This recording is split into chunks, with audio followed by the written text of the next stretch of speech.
Hi friends, Mahanadi serial next பிரேமோ என்ன மாதிரியான twist ஆக்க போகுதுன்னு பார்க்கலாம். காவேரி நினைச்சு சாரதாவும் வருத்தத்தில் இருக்காங்க.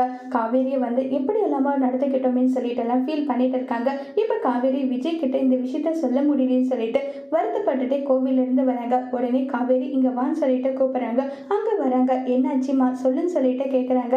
இல்லை, நீ நர்மதாவோட உயிரை காப்பாற்றணுன்றதுக்காக யாரும் எடுக்க முடியாத ரிஸ்கை எடுத்து நீ அவனுடைய வாழ்க்கையை பண்ணி வச்சு நர்மதாவோட உயிரை காப்பாத்தின. ஆனா அதை எல்லாமே பெருசுப்படுத்தாம உன்னை எந்த அளவுக்கு காயப்படுத்திட்டேன். என்னை மன்னிச்சுட்டு காவேரி, நீ ஒப்பந்தம் போட்டு கல்யாணம் பண்ணுன்றது தெரிஞ்சுக்கிட்டுதான் நான் இப்படி எல்லாம் உன்கிட்ட நடந்துக்கிட்டேன். என்னை மன்னிச்சிடுன்னு சொல்லிட்டு ரொம்பவே வருத்தமா ஃபீல் பண்ணி கதறி எழுறாங்க. அம்மா, நீ எதுக்காகமா அழுற? உன் மேல எந்த தப்பும் இல்லம்மா, இதுக்கெல்லாம் நீ ஃபீல் பண்ணாத விடுன்றாங்க. இல்ல காவேரி, உன்னை புரிஞ்சுக்காம நானும் சரி வார்த்தையெல்லாம் நிறைய காயப்படுத்திட்டேன். அதே மாதிரிதான் வீட்டுல இருக்கவங்க எல்லாருமே உன்னை காயப்படுத்திட்டாங்க. அதுக்கு காரணமா நான் இருக்கேன்னு நினைக்கும் போது இன்னும் எனக்கு வருத்தமா இருக்கு நல்லா சொல்லி பேசுறாங்க.